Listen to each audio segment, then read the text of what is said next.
Tell me, before we set off for the country, where has this story caught you? I ask in earnest, for the list of places these tales are heard is one of the small pleasures of the whole undertaking, and the comments are where you may leave your mark upon it. A tap of approval and a subscription see to it that the next one finds you. Tonight we take the down train to a quiet market town, a bank that cannot possibly have been robbed, and £8,000 in gold that walked out through locked doors. I have called it the Wessex Reckoning. Among the many small vanities I have had to abandon in the course of my long friendship with Sherlock Holmes, the last and hardest to surrender was the belief that I could tell, by watching his face, whether he had solved a case or not. I gave it up entirely in the spring of the affair I am about to relate, and I have never taken it up again, for I learned then, once and for all, that the most dangerous expression my friend ever wore was the one of complete and idle boredom, and that he was never more certainly in possession of the whole truth than at the moments when he appeared to have lost all interest in looking for it. It began, as a surprising number of his cases did, with a deputation of frightened men of business. We were at breakfast on a wet morning in April, when Mrs. Hudson brought up 3 cards at once, which was in itself a thing that had never happened before, and behind the cards came their owners, 3 gentlemen of that solid, prosperous, well-brushed kind that one sees on the boards of provincial companies, and who wear their gravity as they wear their watch-chains, as a species of collateral. The foremost of them, a big, high-colored man with white whiskers, introduced himself as Mr. Hartass, chairman of the Wessex County Bank, and his companions as 2 of his fellow directors, and he came to the point with the directness of a man to whom time was quite literally money. "Mr. Holmes, we are being ruined by an impossibility, and we have come to you because we are told you have a particular appetite for the article.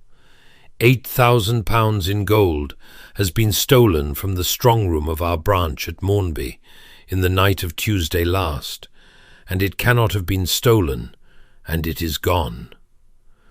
Those are, I confess, agreeable terms in which to open an interview," said Holmes, waving them to chairs. "Let us have the impossibility in detail, Mr. Hartass, and pray do not soften it for me. The harder it is, the better I shall be pleased."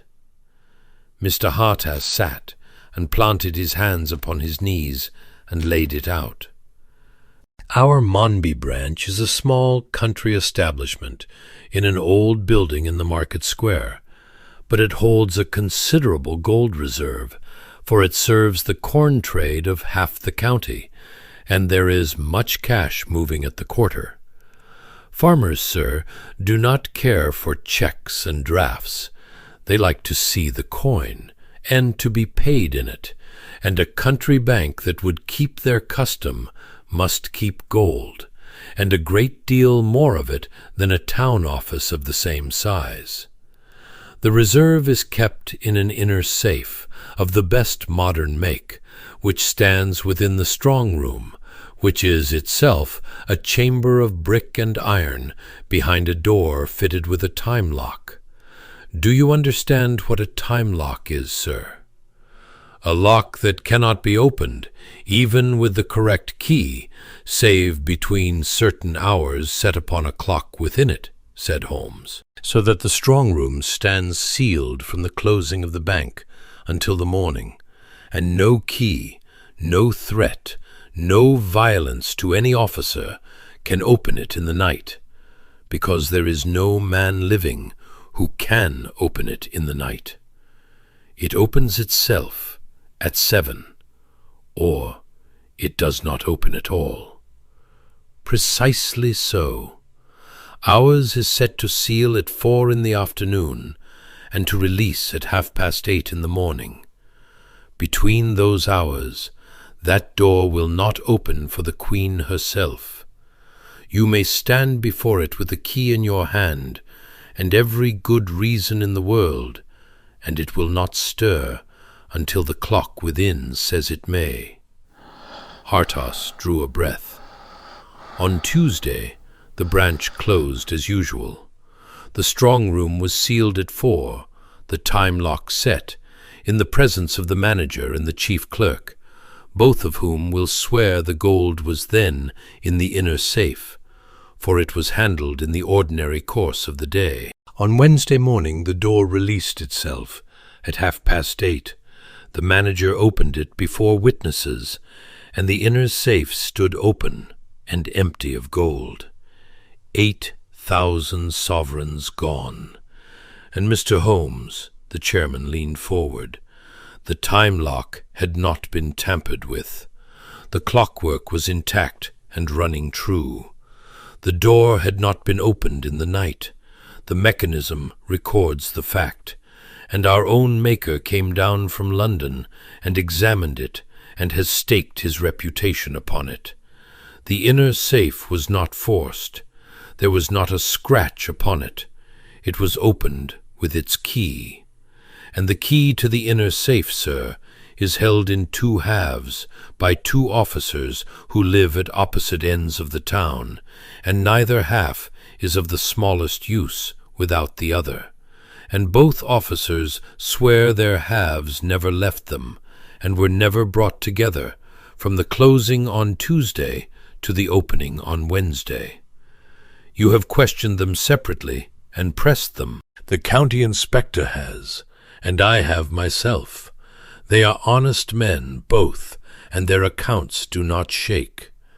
The one is old Pinnock, who has been with us 30 years, and is as trustworthy as that fireplace. The other is Mr. Cobb, the chief clerk, who was, as it happens, ill in his bed a part of that week, but was recovered, and at his post by the Tuesday, and had his half of the key upon his watch-chain the whole time, as is his habit. Hartas spread his hands. "There is no crack in it anywhere, sir. That is the madness of the thing." "So that we have," said Holmes, and I saw the light kindle in his eye that no ordinary case ever lit. "A sealed room that did not open, containing a locked safe that could not be unlocked, from which a great weight of gold nevertheless departed in a single night. It is charming. It is quite the most self-contradictory thing that has been offered to me this year. Who is your manager at Maunby?" "Mr. Mordecai Frean." The chairman said the name with a warmth that stood out against the anxious formality of all the rest. "And I will tell you at once, Mr. Holmes, so that you do not waste an hour upon it, that whoever did this thing, it was not Frean. The man has managed that branch for 20 years without a farthing astray. He is a churchwarden, a magistrate's friend, the most respected man in Maunby. He is more distressed by this business than any of us. He looks 10 years older than he did a week ago. I would as soon suspect the cathedral." "Would you?" said Holmes pleasantly. "How very interesting. In my experience, Mr. Hartas, there are only 2 kinds of men whom their neighbours declare it as impossible to suspect as the cathedral. The one kind are the innocent, and the other kind are by far the most instructive people I ever meet." He rose and reached for the Bradshaw upon the mantel. "There is a train from Waterloo at 11. Watson, have you a day or 2 to give to the corn trade of Wessex?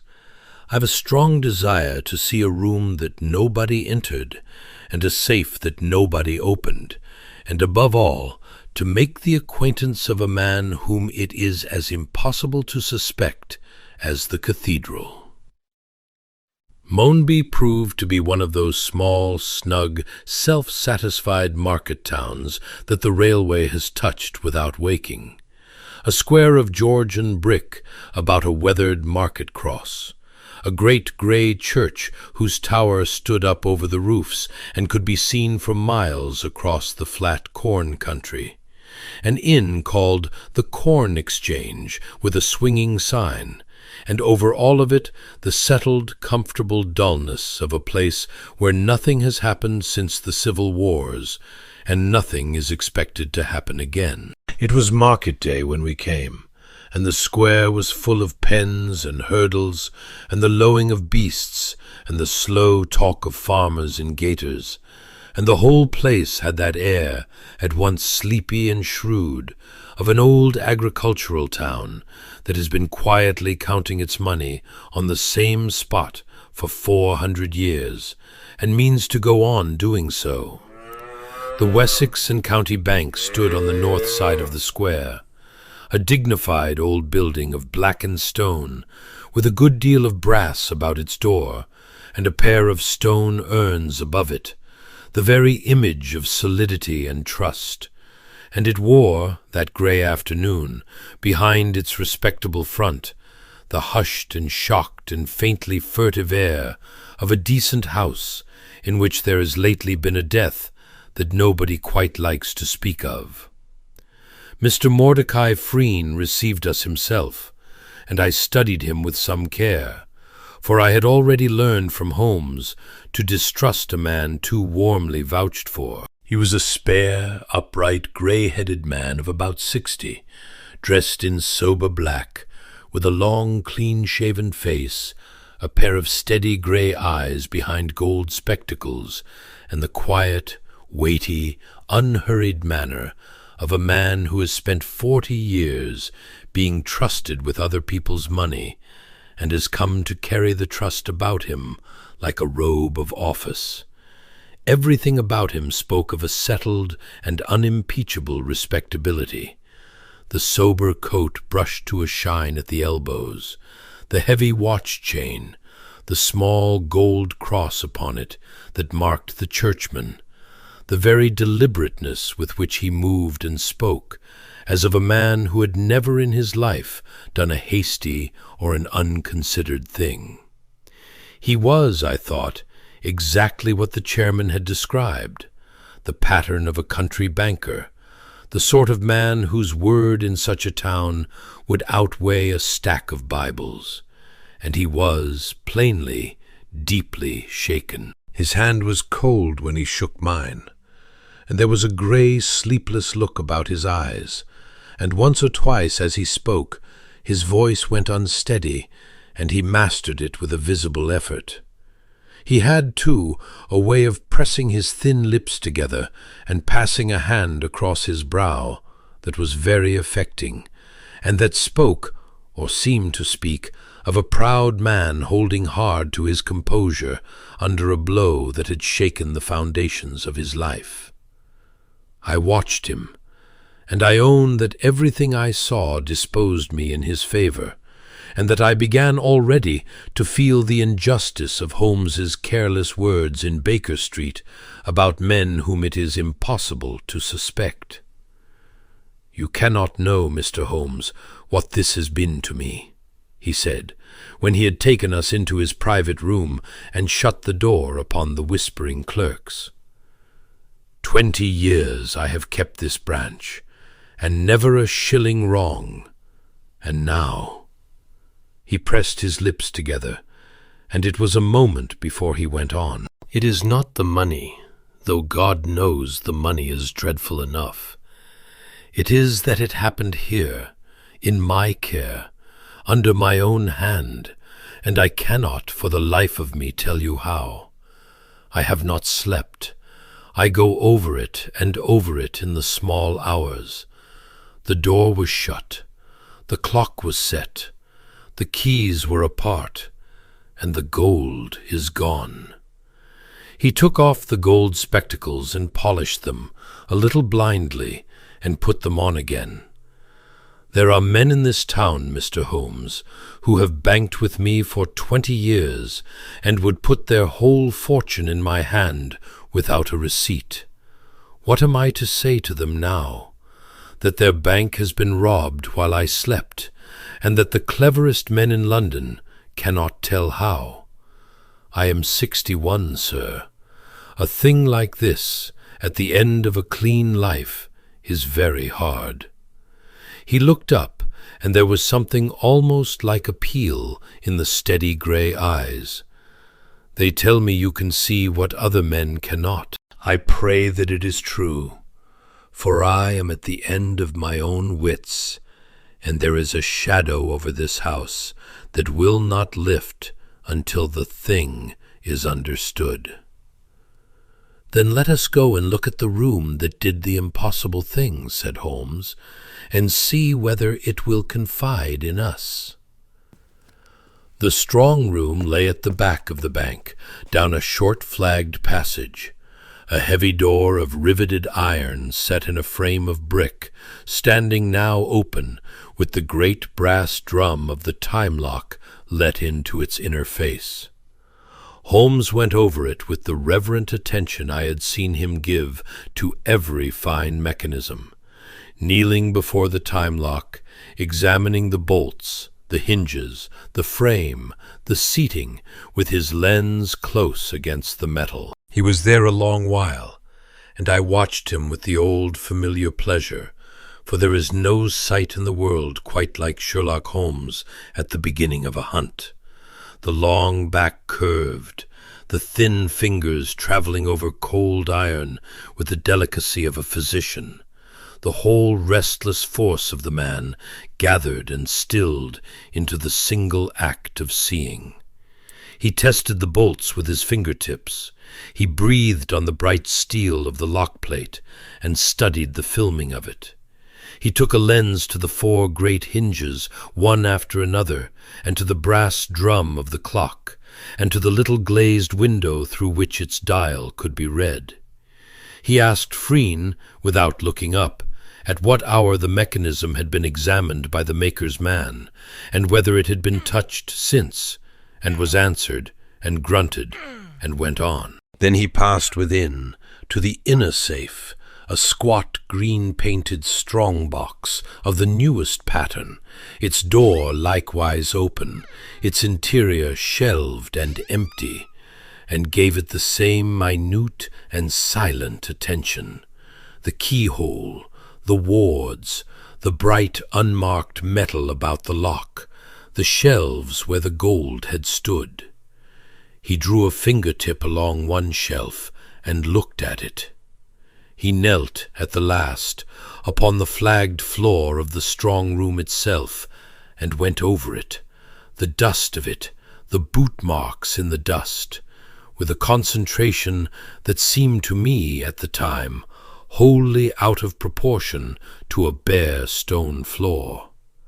He was down there, his cheek almost against the flags, turning his lens this way and that to catch the grey light from the passage for the better part of 10 minutes. I watched him, and I confess that as the minutes passed, I felt the first stir of the pleasurable anticipation that always attended these examinations, the certainty that at any moment he would rise with some small bright object between his fingers, or some remark that turned the whole matter upon its head.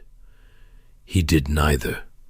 He rose at length, dusted his knees, put away his lens, and looked about the little iron chamber with an expression that I can only describe as one of settling disappointment, as of a man who has come a long way to see a famous view and found it obscured by fog. "Well," said Frean, hovering anxiously in the doorway, "what do you make of it, sir?" "I make of it," said Holmes, "that it is a very well-built strong room, Mr. Frean, and a very good time lock, and an excellent safe, and that they have all 3 performed their duty to the letter." He stifled a yawn. "It is really a most creditable installation. When was the floor last swept?" The manager blinked at the change of subject. The floor? The charwoman does it of a Friday, sir. She would not have been in since, with the room sealed and then all this trouble." "Just so. Friday. Holmes nodded, as at a matter of no importance whatever. "You are to be congratulated upon the whole arrangement. Now I wonder whether there is anywhere in this town a man who can give us a decent luncheon, for I find that impossibility sharpens the appetite quite remarkably." I stared at him. Frean stared at him. It was the first of a great many moments over the days that followed in which I was quite certain that my friend had taken leave either of his senses or of his interest, and it was by some distance the least of them. We lunched at the Corn Exchange, and it was during that luncheon that I first tried, and first failed, to discover what was in my friend's mind. "You examined the strong room for 20 minutes, I said, "and the safe for 10, and you came out of it yawning and asking for your dinner. Either you saw nothing at all, which I do not believe, or you saw something you are not telling me, which I resent." "I saw a strong room that had not been entered," said Holmes, addressing himself to a very good cold beef with every appearance of contentment, "and a safe that had not been opened, and a time lock that had run all night as true as Greenwich. I saw, in short, exactly what Mr. Hartass told me I should see, and what his maker staked his reputation upon, and what the whole town believes. There was nothing in that room to detain a thinking man above 5 minutes, and I gave it 30 out of politeness to the architect." "But the gold is gone." "So I am assured." He helped himself to mustard. "Watson, do you recall the terms in which the estimable Hartass first laid this case before us? He said we were being ruined by an impossibility. He was more nearly right than he knew. Consider the plain sense of what that room told me. The door did not open in the night. The maker swears to his clock, and I examined the clock, and I believe him. The safe was not forced. There is not a mark upon it. The keys were never joined. 2 honest men swear it, and I have no reason to doubt them. Every avenue by which 8,000 sovereigns might have left that chamber between 4 on Tuesday and 8:30 on Wednesday is, by the sworn and mechanical evidence, closed and sealed and accounted for.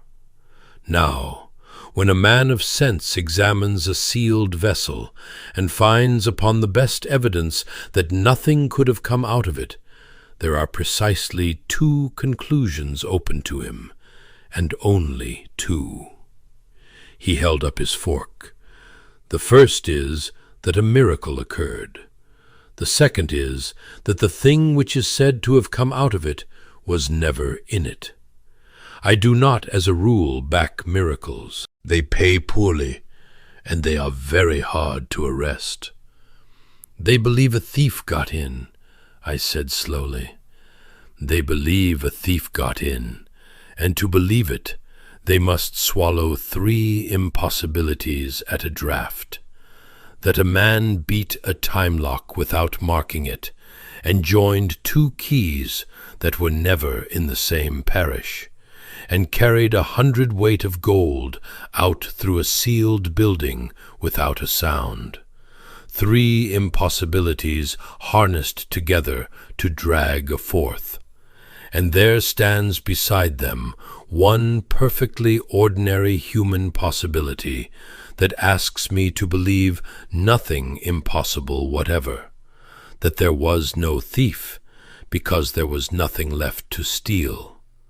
When the choice lies so, a reasoning man does not hesitate." I set down my glass. "You mean the gold was already gone, before Tuesday night?" "I mean nothing yet. I merely decline to believe in the tooth fairy." He smiled, but it was a preoccupied smile, and his eyes had gone far away. "It is a hypothesis, Watson, And a hypothesis is a thing one tests, not a thing one announces.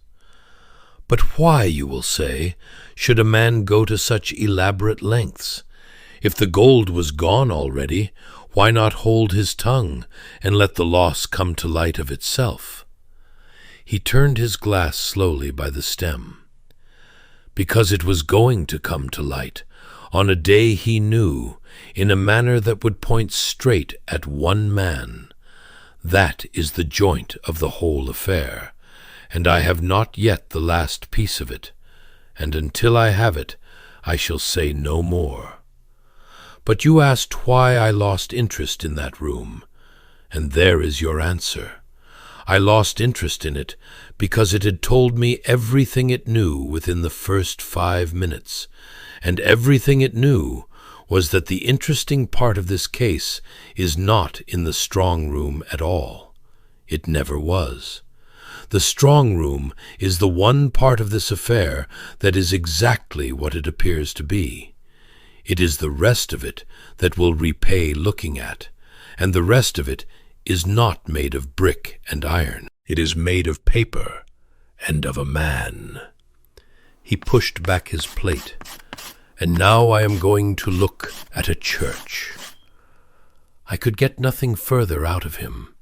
That afternoon, to my complete stupefaction, Sherlock Holmes, with £8,000 unaccounted for, and a bank in an uproar not 200 yards away, spent the better part of 3 hours in and about the great grey church of Maunby, examining the fabric, admiring the monuments, and falling into a long and apparently delighted conversation with the verger about the cost of the new roof, the state of the Restoration Fund, and the generosity, or otherwise, of the leading parishioners.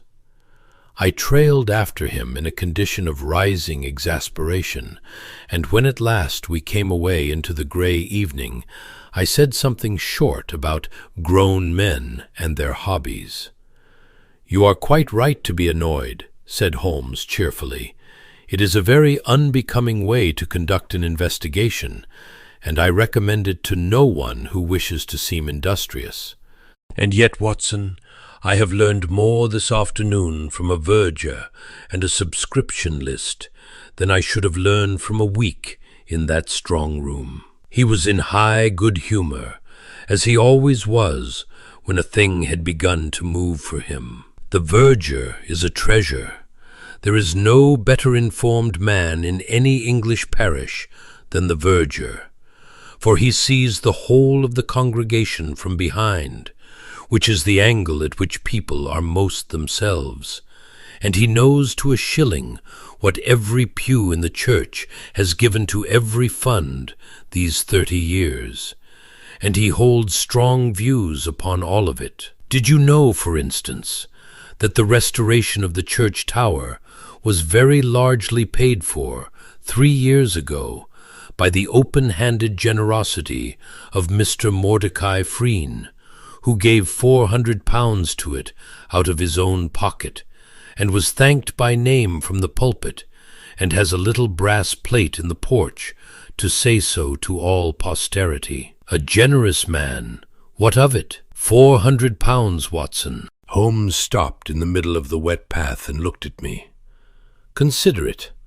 A country bank manager is paid, I should suppose, something between £300 and £400 a year. It is a respectable competence, and not a penny more. And here is such a man giving away in a single gift the whole of a year's salary, and doing it 3 years ago, which is to say, at the very season when, if my reading of this affair is right, he had just begun to help himself to the bank's gold to feed a failing speculation. He walked on. Do you see the shape of it? A man who is quietly stealing, and terrified of being thought other than honest, is precisely the man who will make a conspicuous public gift to the very church he worships in, to buy, with a little of the stolen money, a great deal of exactly the reputation that will keep anyone from ever suspecting the theft. The £400 was not generosity, Watson. It was insurance. It was the cheapest and cleverest thing he ever bought, and it has served him 3 years, and it is going to hang him. Because a man does not give away a year's income on 300 a year. And the moment one asks where it came from, the whole of Mr. Frean's respectability begins to come apart in one's hands. He turned up his collar against the drizzle. It is the kind of fact I like to write down and set beside other facts and see whether they keep company, and these keep company very well. The next morning brought me my first sight of the other figure in the case, and for a day and a half he did a great deal to restore my faith that we were, after all, engaged upon an ordinary crime with an ordinary criminal in it. His name was Ephraim Loder, and he was the junior clerk of the branch, a thin, sandy, nervous young man of about 24, with an ink-stained forefinger and a way of not quite meeting one's eye. Holmes had him into the manager's room while Frean was occupied in the banking hall, and questioned him with the mild, roundabout, almost sleepy manner he kept for nervous witnesses, and I sat by and watched the young man come slowly to pieces. He had been much about the strong-room in the ordinary course of his duties. He had, it emerged, actually been the last man to leave the bank on the Tuesday evening, having stayed behind to finish a ledger. He admitted it readily enough. It was, he said, a common thing, the youngest clerk being always the one left to lock up and carry the keys of the outer door round to Mr. Frean's house. But when Holmes, in the same idle tone, asked him where he had gone after that, the change in the young man was remarkable. He had answered every question before it with the promptness of the truthful. This one he did not answer at once at all. He colored to the roots of his sandy hair. He looked at the floor, and at the window, and at his own inky finger, and anywhere but at Holmes. "Home, sir. Straight home to my lodgings." "At what hour?" "6:30, or 7. I could not say exactly." He said it too quickly, and then, hearing himself, said it again more slowly, which was worse. "And your landlady would confirm it, no doubt." The young man's throat worked. "She was out, sir, that evening, at her sister's, over to Netherfold. I let myself in with my own key." "So that no one saw you between your leaving the bank and the next morning?" "No, sir." It came out in a whisper, and the wretched youth looked so exactly like a man with a guilty secret that I own my own suspicions fastened upon him at once, and with considerable relief. For here, at last, was something a plain man could understand. He had access to the strong-room. He was the last to leave the bank, and the keeper of the keys at the door. He was poor and nervous, and lying about his movements, and he could not account for himself on the very night of the theft. I looked at Holmes, and waited for him to close upon the boy, as I had seen him close upon 100 others. Holmes did nothing of the kind. He asked 2 or 3 further questions of the gentlest and most wandering sort, about the ledger the young man had stayed to finish, and the weather that evening, and the health of his landlady's sister, and let him go with a word of thanks. And I could not forbear, when the door had closed upon Loder's retreating and much relieved back, from putting it to him. "There is your man, surely, or if not your man, then a man with a great deal to explain." "He has a great deal to explain," Holmes agreed, "and I have no doubt whatever that he is concealing something, for he lies like a schoolboy, all blush and no invention. But you go too fast, Watson, as I did myself at his age. What exactly is Mr. Loder concealing? You assume it is the theft of £8,000. But a young man may conceal 100 things on the night a crime is committed, and only one of them is the crime. He may have been drinking, which he is ashamed of. He may have been at some house he would not name. He may have been anywhere a poor and respectable young clerk would rather his employers did not know he had been." He tapped his fingers on the table. "A liar is a signpost, Watson, but he does not always point where you think. I should like to know a great deal more about Mr. Ephraim Loder before I hang him, and in particular, I should like to know why a churchwarden's junior clerk goes so very red about the ears at the mention of an evening abroad. That was not the blush of a man who has stolen money. I have seen a good many men who have stolen money, and they do not blush. They go pale and still and very reasonable. That was another sort of blush entirely.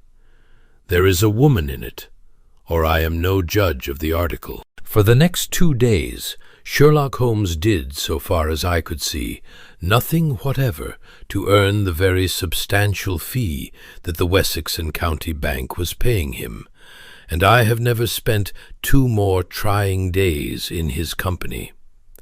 He did not go near the strong room again. He seemed indeed to have forgotten that there was one. Instead, he loafed. He is the only man I have ever known who could loaf with such an air of leisured purpose that one suspected him even of that. But loaf he did. He sat a whole morning in the window of the Corn Exchange with a pot of coffee, watching the market. He fell into conversation with the ostler, with the postmistress, with a corn factor, with 2 farmers, with the landlord's wife. I set down one of these idlings in particular because I took it at the time for the emptiest of them all, and it proved afterward to have been among the most useful. On the first afternoon he walked me out to the little assay and bullion office that served the few goldsmiths and the pawnbrokers of the county, a dingy establishment above a watchmaker's in a side street, and there he spent above an hour in talk with the assayer, a dry old Scotsman named Guthrie, about Floy, of all the unlikely subjects in the world, the weight and handling of gold coin. I stood by the window and looked at the street and thought my friend had run mad. Holmes, meanwhile, drew the old man out upon the specific gravity of the sovereign, the bulk of a given sum in coin, the ways in which large amounts of gold were moved about the country, the weight a man might carry, the marks a loaded bag would leave, and Guthrie, delighted to find a stranger who cared for his one passion, talked by the hour, and Holmes listened as though nothing in his life had ever interested him so much. "You are wondering," he said as we came away, "why I have spent an afternoon learning what any coal-heaver could have told me, that gold is heavy. I have not been learning that it is heavy, Watson. I have been learning exactly how heavy, and exactly what that heaviness does, and exactly what it cannot be made to do. There is a great difference between knowing a thing loosely and knowing it to the pound. And the difference in this case is the difference between a suspicion and a certainty. But you shall have it all in its place. Bear with an old man's fads a little longer." He pursued, too, at least one line that led nowhere, and I record it in fairness, for he was fond of saying that the public heard only of the roads that arrived, and never of the honest miles a man walked in the wrong direction. For the better part of a day he was much taken up with the question of a second door, a low, disused, brick-arched doorway in the strong-room passage, bricked up, he was told, these 30 years since the vault was enlarged. He had the old plans of the building out of the parish surveyor. He tapped the brickwork. He went down into the cellar beneath and stood a long while with a candle looking up.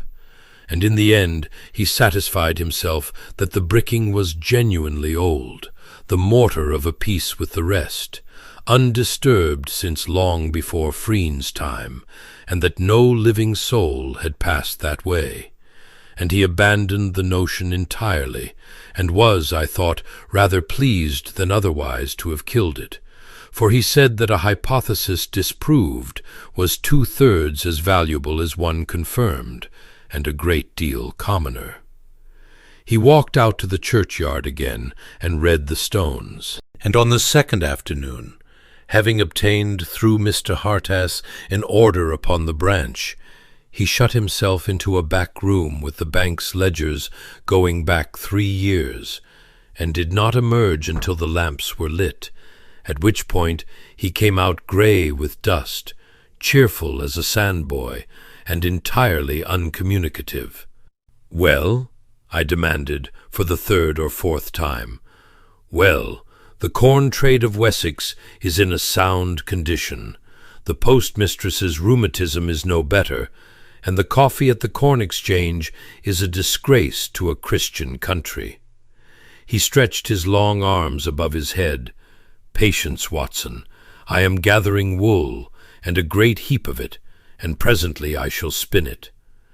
"You are gathering wool," I said with some heat, "while a man's reputation and a bank's £8,000 hang upon your doing something, and the London directors write every day to ask what progress you have made, and I do not know what in the world I am to tell them, because you tell me nothing." He looked at me then, and something in my face must have gone past the ordinary irritation, for the bantering note left him, and he said, more gently, "You think I have failed, Watson. You think I came down here full of confidence, and examined the room, and found it beyond me, and have been idling ever since to cover a defeat." I said nothing, which was itself an answer, for it was very near exactly what I had begun to think. Holmes was quiet for a moment. Then he said, in the flat, mild, matter-of-fact voice in which he delivered his most outrageous statements, "I solved this case, my dear fellow, on Tuesday afternoon, standing in that strong-room, within about 4 minutes of going into it. I have known from that hour who took the money, and how, and very nearly why. Everything I have done since, the church, the assay office, the ledgers, the postmistress, the wool, has not been the search for the answer.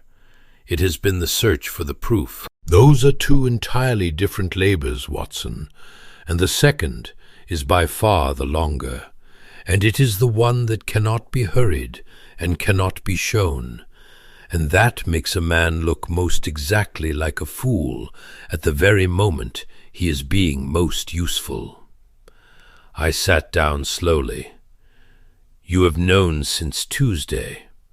"Since Tuesday, and I have not told you, and I ask your pardon for it, but I have not told you for the best of reasons, which is that you are the most transparently honest man in England, and I have had to spend these 2 days in daily, friendly, unsuspicious conversation with a man whom I intend to destroy. And if you had known what I knew, Watson, he would have read it in your face across the luncheon table within the hour. Your indignation with me has been the best card in my hand. It has told him, every time he watched us together, and he has watched us together very carefully, that the great detective is baffled and his companion disgusted, and that he himself is safe. I have been hiding behind your honest exasperation, Watson, and I am sorry for it, and it has very nearly answered." "Frean," I said. "Frean," said Holmes, "the church warden, the pattern of respectability, the man it is as impossible to suspect as the cathedral. Of course it is Frean. It was never by any remote possibility anybody else." "Then sit down," I said, "and for pity's sake tell me how, for I have looked at that room in my mind 100 times, and I cannot get a farthing out of it, let alone £8,000. "You cannot get anything out of it," said Holmes, "for the excellent reason that nothing came out of it, and I have been telling you so for 2 days, only you would not hear it as anything but a paradox. Let me now put it to you as arithmetic, which is a language even a skeptic must respect." He drew his chair to the fire, and I saw with relief that he was at last in the mood to talk, for he loved to explain a finished thing almost as much as he hated to discuss an unfinished one. "Begin with the weight, Watson. That is where I began, on the floor of that strong room, and it is where the whole thing turns. 8,000 sovereigns. Have you any notion what 8,000 sovereigns weigh?" "A great deal, I suppose." "A sovereign weighs a little under 1/4 of an ounce, 7 grams and a trifle over, to be exact. 8,000 of them come to something above 120 pounds of gold, the better part of 5½ stone. It is a load for a strong man, 100 weight and 1/4 of dead, dense, awkward metal that must be carried in bags, for loose it would fill a wheelbarrow." He leaned forward. "Now hold that weight in your mind, and come with me into the strong room on Tuesday night, and let us suppose, as all Maunby supposes, that a thief has somehow got in. He has passed the sealed door and the untouched lock, never mind how. Grant him a miracle at the door. He stands in the strong room. He opens the safe. He must now remove 5½ stone of gold. He cannot pour it into his pockets. It would tear the coat from his back. He must have bags, and he must make several journeys, or carry a crushing load, and he must pass out again by whatever miraculous road he came, bowed under 100 weight of metal, in the dead of night, through a bank, and away. It could be done. Men carry such weights. It could be done, and here is the point, Watson. It could not be done without leaving a mark. That is the thing I looked for on the floor of the strong room for 20 minutes, on my knees, while you waited for me to produce a rabbit. 100 weight of gold, set down in bags upon a dusty flagged floor, leaves its impress. The scuff of the sacking, the deep double dints where the loaded bags rested, the drag marks where they were hauled to the door. Gold is not feathers, it announces itself. And that floor, Watson, which had not been swept since the Friday, the char comes on Fridays, I ascertained, that floor bore the dust of 4 undisturbed days, marked only by the neat prints of the manager's own boots going in and coming out, and by nothing else whatsoever. No sacking, no drag, no dints. No gold in any quantity was moved across that floor on Tuesday night, or on Monday, or at any time since the Friday, because the dust was a page, and nothing was written on it. I began at last to see the shape of the thing. Then the gold was not there to be taken. It had gone long before, quietly, a little at a time, over months, out through the front of the house in the ordinary daily traffic of a bank, in the one pair of hands that could move gold in and out of that safe every day of the year and excite no remark whatever, the hands of the manager. And when it was all gone, or nearly all, and the inner safe held no more than a top-dressing of coin over bags of lead and paper, for I have no doubt that is what a physical count would have found by Tuesday, then Mr. Frean had a difficulty, Watson, and the difficulty had a date upon it. He took a folded paper from his pocket. The head office count. I had this from Hartis by telegram on the first evening, and it is the keystone of the whole matter. It is the settled practice of the Wessex County Bank that the gold reserve of each branch is physically counted, coin by coin, by an officer sent down from London, twice a year, and the next such count at Maunby was fixed, and had been fixed for months, and Frean knew the date as well as he knew his own name. It was fixed for the 22nd of April. Holmes looked at me.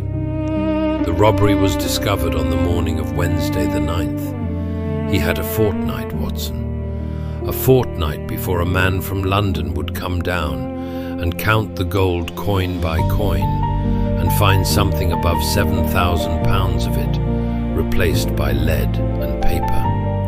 And Mordecai Frean's 20 years of unblemished respectability at an end, and a criminal trial and penal servitude at the close of it. So he staged the robbery, I said, to explain a loss that was already there. To transform it, said Holmes, and there was a cold admiration in his voice. That is the beauty of the stroke, and I call it beautiful, as one calls a disease beautiful under the glass. It is a thing perfectly adapted to its purpose. Consider his position. The money is gone. That cannot be altered. The Count, in a fortnight, will show a hole no words can fill. His whole art, therefore, must be bent not upon hiding the loss, that is impossible, but upon changing its character. An embezzlement is a slow crime, an inside crime, a crime with one obvious suspect, the man who kept the key. But a burglary is a sudden crime, an outside crime, the work of some traveling cracksman, some phantom of the night, a crime in which the manager is not the culprit, but the victim, the poor, faithful servant robbed in his sleep. He spread his hands.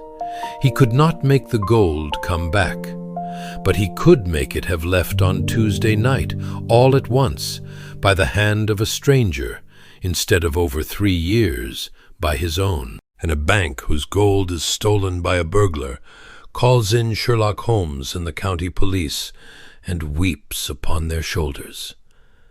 It is only a bank whose gold has been embezzled by its manager that sends that manager to jail. He was not covering a theft, Watson.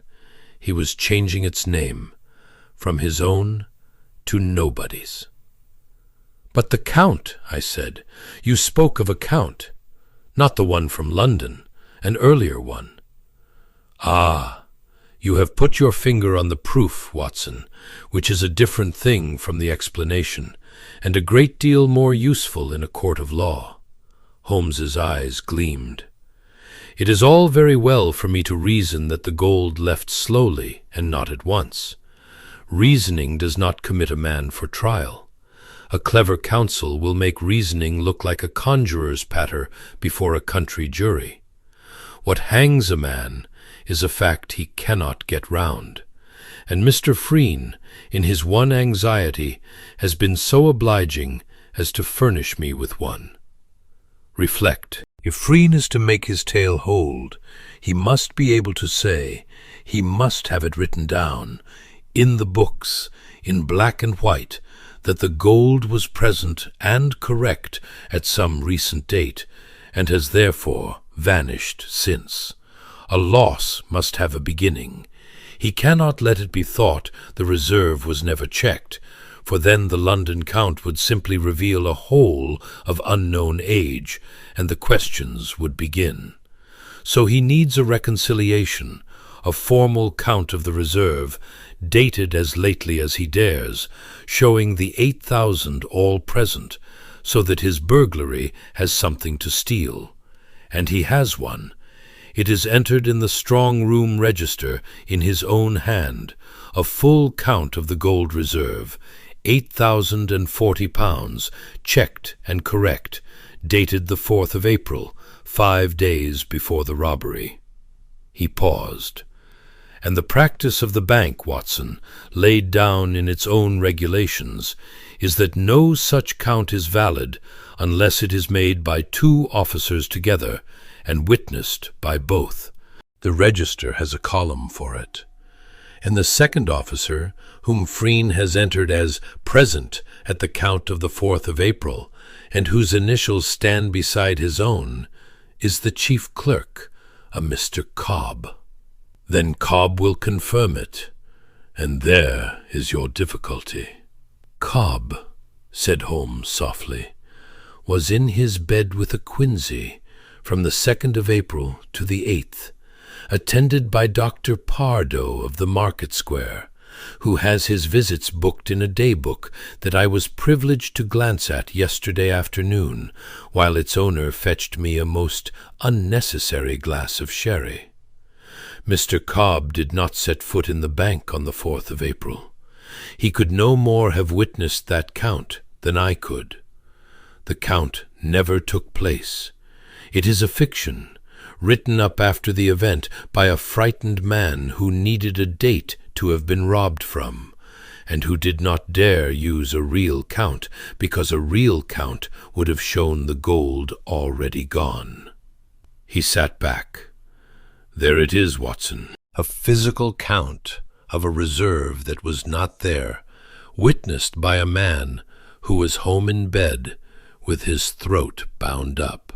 It is in Frean's own hand, and it is initialed with another man's initials, and it is a forgery, and it is the rope. Everything else is inference. That is the fact. I sat looking at the fire for some little while. It is complete, I said at last. But Holmes, young Loader, the clerk, what of him? He lied to us. He cannot account for the Tuesday night. If it was Frean from the first, what has Loader been hiding? That, said Holmes, smiling, is the one loose thread in the whole fabric, and I confess it nagged at me for a day. For I do not care to leave a lie unexplained, even when it is plainly not the lie I am hunting. So this morning, while you thought me watching the market, I was in fact watching a house at the end of Sheep Street, and I have the answer, and it is the oldest answer in the world. He rose and knocked out his pipe. But I think, rather than have it from me, you had better see it for yourself. Put on your coat, Watson. We are invited, though our host does not yet know he has invited us, to look in upon a small private unhappiness that has nothing to do with £8,000, and that a good deal of my afternoon has gone to disentangling from it. The house at the end of Sheep Street proved to be a modest, creeper-grown cottage set a little apart, with a neat garden and a general air of gentility maintained on very little. And Holmes, instead of knocking, drew me into the shadow of the churchyard wall opposite, from which we commanded the front gate. "We shall not intrude," he murmured. "We have only to wait, I think, and be a little ashamed of ourselves. There." The cottage door had opened, and a young woman came out into the last of the light, a slight, dark, sweet-faced girl of perhaps 20, in a plain grey dress, who stood a moment at the gate, looking anxiously up and down the empty street. and presently, from the other direction, came a familiar sandy figure, walking fast with his hat pulled down, glancing over his shoulder as he came. Mr. Ephraim Loder, our furtive clerk. And the girl's whole face changed at the sight of him, and he took both her hands at the gate, and they stood there talking low and close and quick, in the manner of young people who have very little time and a great deal to say. There was something in the way they stood, the quickness, the low voices, the boy's glance over his shoulder, the girl's hand tightening on his, that told the whole of it without a word needing to be said. It was the unmistakable bearing of two young people who love each other and must not be seen to. And I had watched enough of the world go by from a good many waiting rooms to know it when I saw it. "Her name is Charlotte," said Holmes quietly, drawing me back into the shadow of the wall. "Come away. We have seen enough, and a good deal more than we had any right to. She is Charlotte Frean, Watson, the manager's daughter." I stared at him. Frean's daughter and Loder are in love, and have been meeting where they can, in secret, this 12-month and more, because Mr. Mordecai Frean, churchwarden and pillar of Maunby, will not hear of his daughter throwing herself away upon a junior clerk at 24 on £90 a year, and has forbidden it absolutely. Holmes shook his head. "That is Loder's guilty secret, Watson. That is the lie he could not tell us.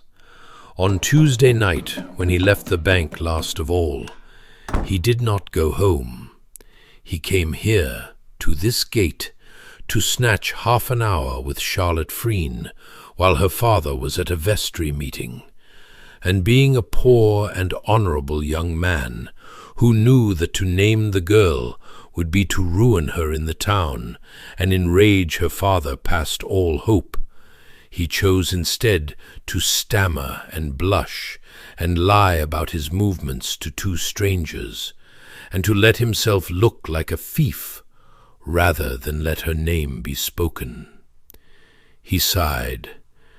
"It is a very creditable piece of folly, and I have seldom been sorrier to have frightened a man. He never dreamed that the greater danger was not to himself at all, but that his silence was helping to fit the noose about the neck of the very girl's father. For a nervous clerk who cannot account for himself on the night of the theft is exactly the outside suspect that Frean's whole scheme required. Loder was to have been the burglar, Watson, or near enough. The town was already whispering it.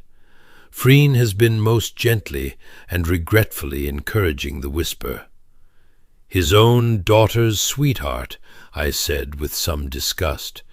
"He would have let the boy hang to save himself.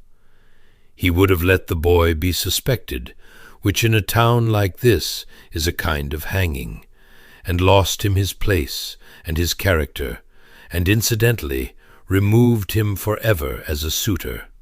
It was very tidy. Mr. Frean is nothing if not tidy." Holmes's voice had hardened. "I think, Watson, I have seldom taken on a case with less reluctance to reach the end of it.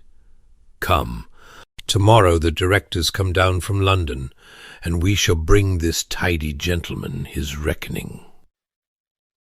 They assembled the next afternoon in the boardroom of the branch, a heavy, dim, mahogany-panelled room above the banking hall, with a long table and a bad portrait of the founder and a fire that smoked. Mr. Hartas was there with two of his fellow directors, grave and expectant. The county police were represented by a stolid inspector named Bulmer, who plainly thought the calling in of a London consultant a slur upon his profession. and Mr. Mordecai Frean sat at the foot of the table in his sober black, grey, and composed and sorrowful, the very picture of the faithful servant bowed under an undeserved calamity. Loder had been summoned, too, and sat white and rigid by the door, believing, poor fellow, that his hour had come.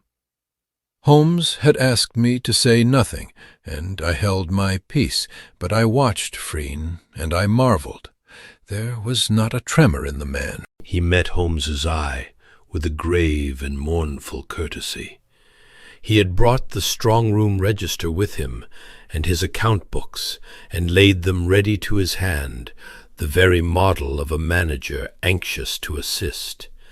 If I had not known what I knew, I should have pitied him from the bottom of my heart. Mr. Hartass opened the proceedings. "Mr. Holmes, we have come a long way, and we are anxious men. You have had the better part of a week. I will ask you plainly, do you know what became of our £8,000? "I do," said Holmes. He rose, unhurried, and stood with his back to the smoking fire, and the room went very still. "I will not keep you in suspense as to my conclusion," he said, "for it is a simple one, and I will then show you how it is proved, which is less simple. Your gold was not stolen from the strong room on Tuesday night, gentlemen. It was not stolen on any night. There was no burglary. There was no cracksman. There was nothing to break in for, because by Tuesday night there was no gold in that safe to take.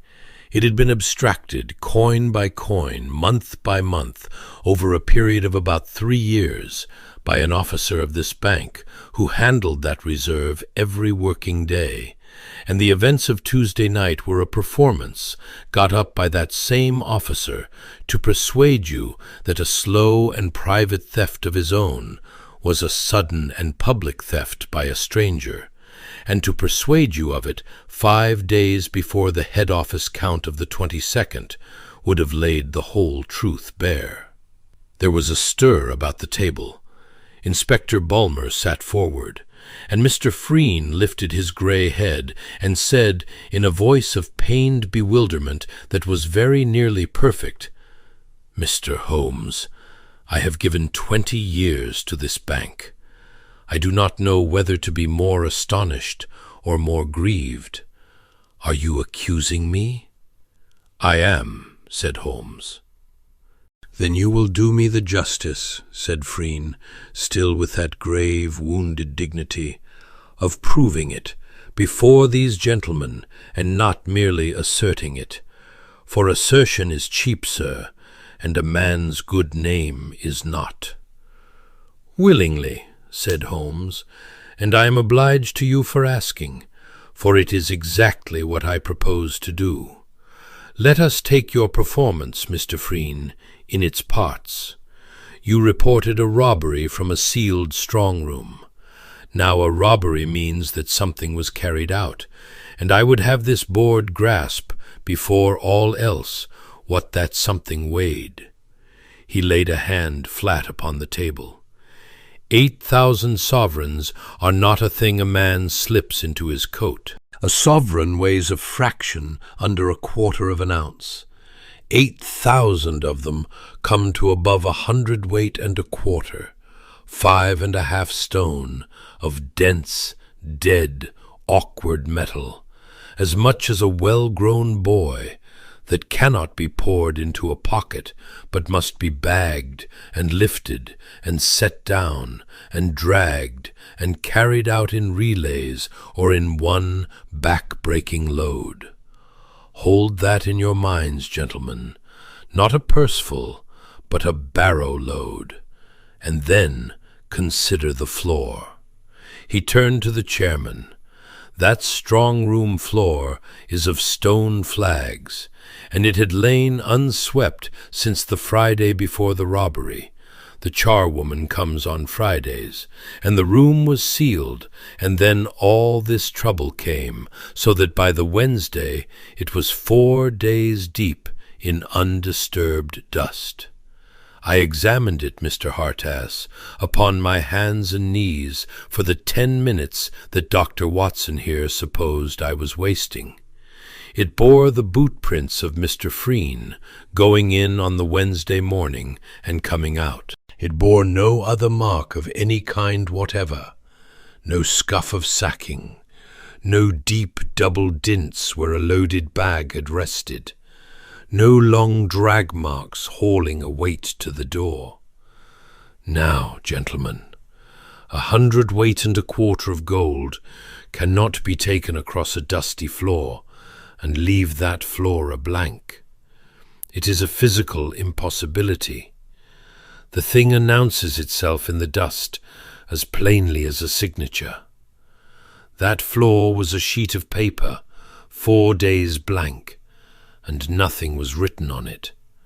Therefore, no great weight was moved across it on Tuesday night. Therefore, your gold did not leave that room on Tuesday night. It was gone already, and had been gone, I believe, for weeks or months, carried out a little at a time through the front of this bank in the one pair of hands that could do it and raise no question, the hands of your manager.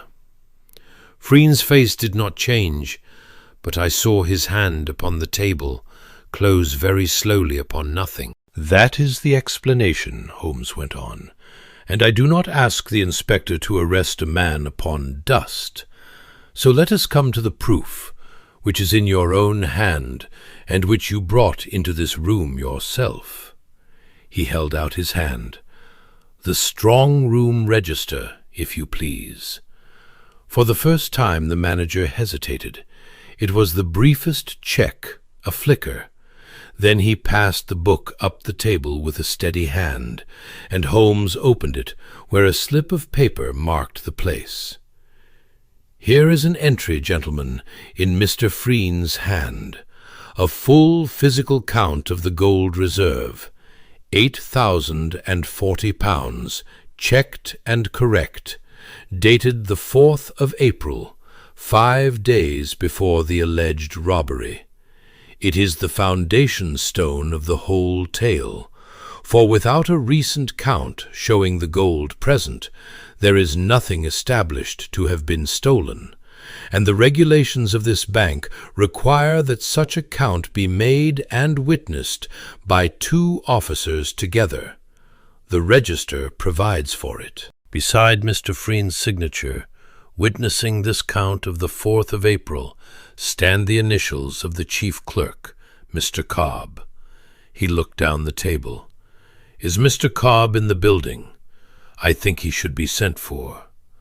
Cobb was sent for and came, the same mild, elderly, blinking man I had seen bent over a desk in the outer office, plainly frightened half out of his wits at being summoned before the directors, turning his hat round and round in his hands. Holmes was very gentle with him. He asked him only to cast his mind back to the first week of April, and to say, if he could recall it, how he had been employed. Employed, sir? The old clerk blinked. Why, I was ill, sir. I was abed the whole of that week with a quinsy, a shocking bad one.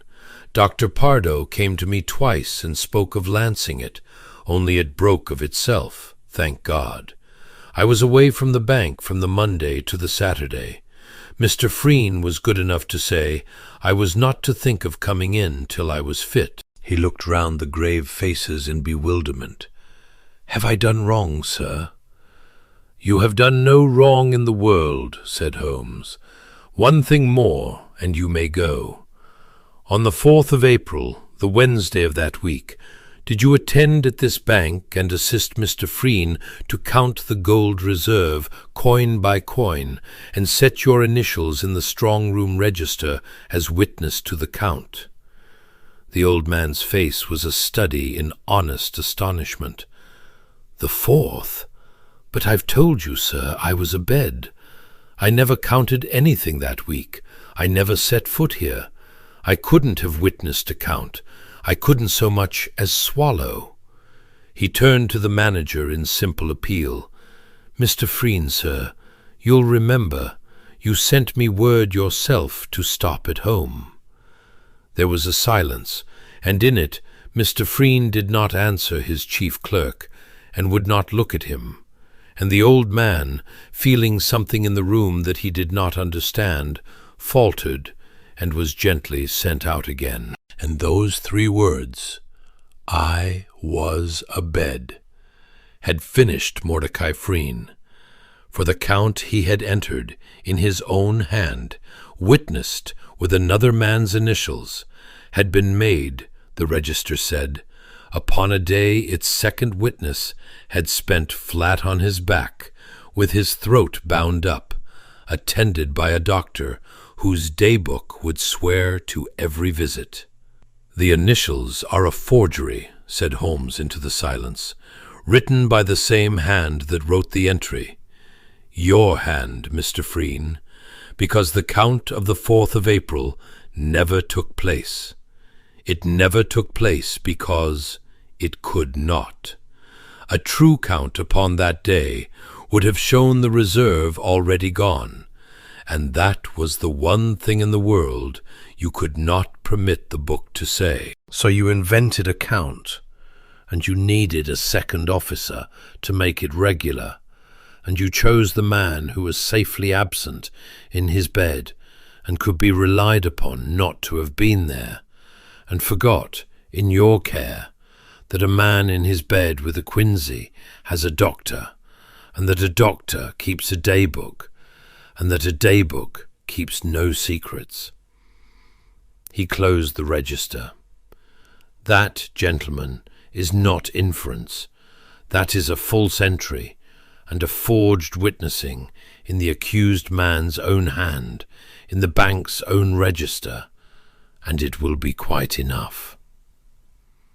The silence in that room was a very terrible thing. And then Mordecai Frean did the only wise thing left to him, which was to stop pretending. The change in him was dreadful to see, and I have not forgotten it. The grave dignity did not fall away in a rush. It drained slowly, like color from a face, until what sat at the foot of the table was not the pillar of Maunby at all, but a spent, grey, hunted old man, with his hands flat upon the mahogany to stop their shaking.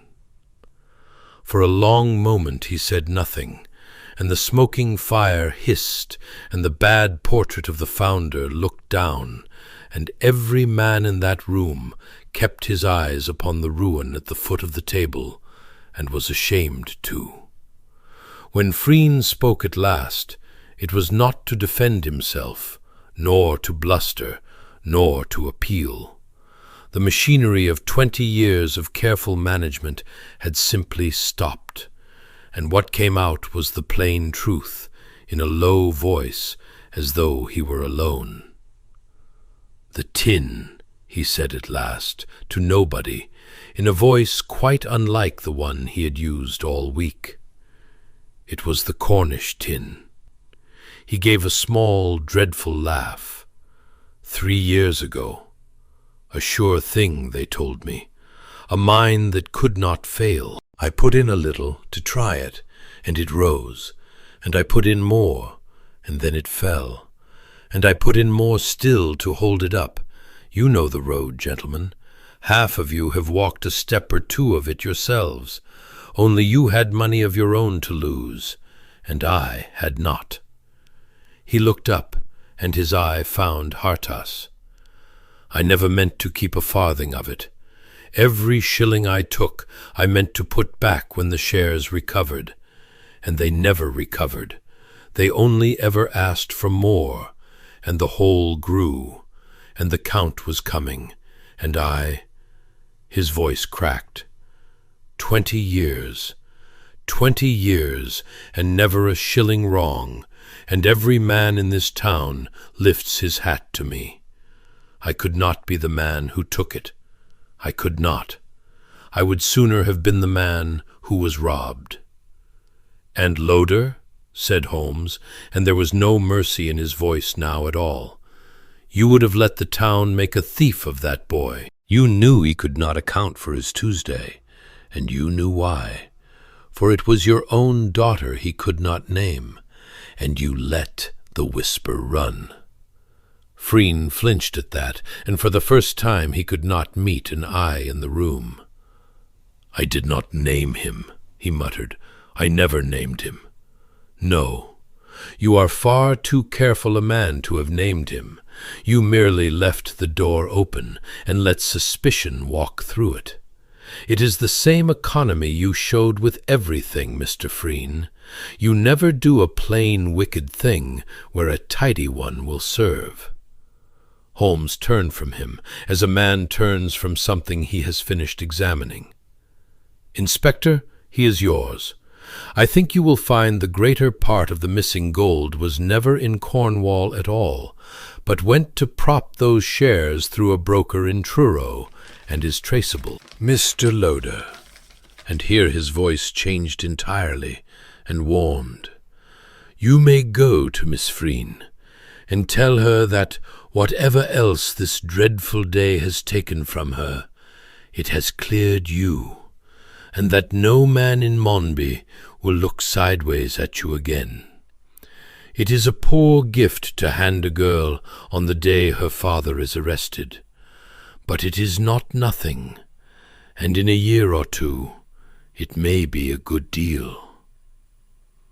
We travelled back to town that evening, and for a good part of the journey I sat in a silence that Holmes, wisely, did not disturb.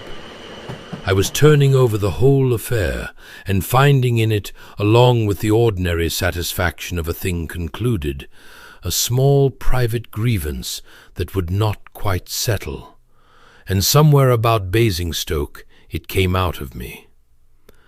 "You solved it on Tuesday," I said, "and you let me believe for the better part of 3 days that you had failed.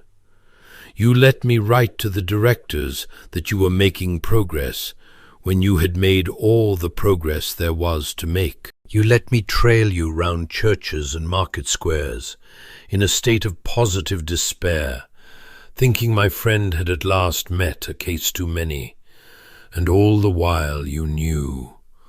"All the while I knew," Holmes agreed placidly, "and I have already begged your pardon for it, and I will beg it again, for it was hard usage, and you bore it better than I deserved. But consider, Watson, what I told you, and tell me honestly whether I was wrong." He turned from the dark window. "If I had said to you on Tuesday evening, 'It is Frean, the man is a thief and a hypocrite, and I mean to hang him,' and if you had then sat opposite that grave, courteous, grief-stricken gentleman at 3 luncheons, and taken his hand each morning, and listened to him speak of his 20 years and his sleepless nights, could you have done it, Watson, and kept your face? Could you have looked at him across the cold beef, and not, by some flicker, some stiffness, some too great heartiness, have told him that you knew?" I considered it honestly, and honesty compelled the answer. "No," I said, "I could not. He would have seen it in a day. He would have seen it in an hour, for he was watching us as a cat watches a bird. I have never been so studied in my life, and the moment he saw it, Watson, he would have known the game was up, and, being the careful creature he is, he would not have blustered or bolted. He would simply have quietly perfected his defense, burned the doctor's connection to Cobb's illness if he could reach it, invented a witness, made his forged count a shade less forgeable. The one weak joint in his whole armor was that he believed himself safe, and he believed himself safe because your honest indignation with me told him so every hour of every day. Your face, my dear fellow, which cannot tell a lie to save its life, told him the most useful lie in the whole case, that Sherlock Holmes was beaten. I could not have bought that reassurance for him at any price. You gave it to him for nothing, and it kept him still while I forged the irons. He smiled and laid a hand for a moment on my arm. So you see, you were not the fool of the piece, Watson. You were the disguise. It is an uncomfortable part, and an unthanked one, and I have cast you in it more often than I ought. But there is no man in England I would trust to play it, because there is no man in England whose honest bewilderment is so completely to be relied upon. I mean that as the compliment it is. It is the strangest compliment I have ever received, I said, and I find, against my will, that I am pleased by it. Of course you are pleased by it. It is true, which is the rarest quality a compliment can have. He settled back into his corner. And do not imagine, Watson, that the part is an easy one, or that I could play it myself. I could not. If I had been obliged to sit at that table for 3 days, believing myself beaten, I should have betrayed within an hour that I was not. My very dullness would have had an edge to it that Frean would have felt. It is precisely because your bewilderment was real that it was proof against him. A man cannot act the honest fool. He can only be one, and you were spared the acting by the simple expedient of my telling you nothing, so that what Frean watched across the luncheon table was not a performance of defeat, but the article itself, which no suspicion can penetrate, because there is nothing behind it to find. I made a truthful man my disguise, and there is no disguise on earth to match it. He was silent a moment, watching the dark fields. I shall do it to you again, you know. I make no promises of reform, but I will say this, that I have never done it, except when the game required it, and I have never once enjoyed the deceiving of you, whatever satisfaction I have taken in the deceiving of the other man. The lights of a station streamed past. Poor Frean. Do you know, Watson, I find I am not sorry for the man, and I have been examining myself upon the point, for I am usually sorry for them at the end, when the dignity goes, and the small, frightened creature is left. But not Frean. He stole, which is common enough and human enough, and God knows the tin mine has ruined better men than he. If he had stood up on Wednesday morning and said, "Gentlemen, I have been a fool and a thief. The money is gone in shares. Do with me what you will," I should have pitied him with all my heart. It was not the theft that hardened me against him. It was that, having stolen, he set about with such care and such tidiness to make an innocent boy carry it, his own daughter's sweetheart, chosen precisely because the boy's love made him vulnerable and silent. That is the thing I cannot forgive, and it is the thing the law, as it happens, will punish least. He was quiet a moment. The gold he will answer for, the other he will not. That is very often the way of it, Watson, and it is the part of my profession I have never learned to like. The train ran on into the dark, and neither of us said anything more for a long while. And I remember thinking, as the lights of London at last began to gather and multiply beyond the glass, that of all the impossibilities Sherlock Holmes had shown me the trick of, the one I should never quite master was the man himself, who could carry the whole solution of a thing locked silent behind that thin, cold face for 3 days together, and let his only friend believe him beaten, and call it, at the end, a compliment. And be right. It was, I have always thought, one of the neatest of all his cases, and one of the very few in which the crime was solved before ever I knew there was a crime to solve. It taught me, too, a thing I have tried to remember since, though I have not always managed it, that the surest sign of my friend's certainty was never triumph, nor excitement, nor any of the outward marks by which lesser men advertise that they have found the answer, but rather that flat, idle, the yawning boredom which I had so often mistaken for defeat. He was never so dangerous as when he seemed to have given up. I had watched him that week appear to abandon a case he had in fact solved in 4 minutes, and I had learned, at the cost of 3 days' honest misery, that with Sherlock Holmes the appearance of failure and the fact of failure had almost nothing to do with one another, and that the wise course, when he seemed most idle, was to keep one's patience and wait for the reckoning. Frean got 7 years.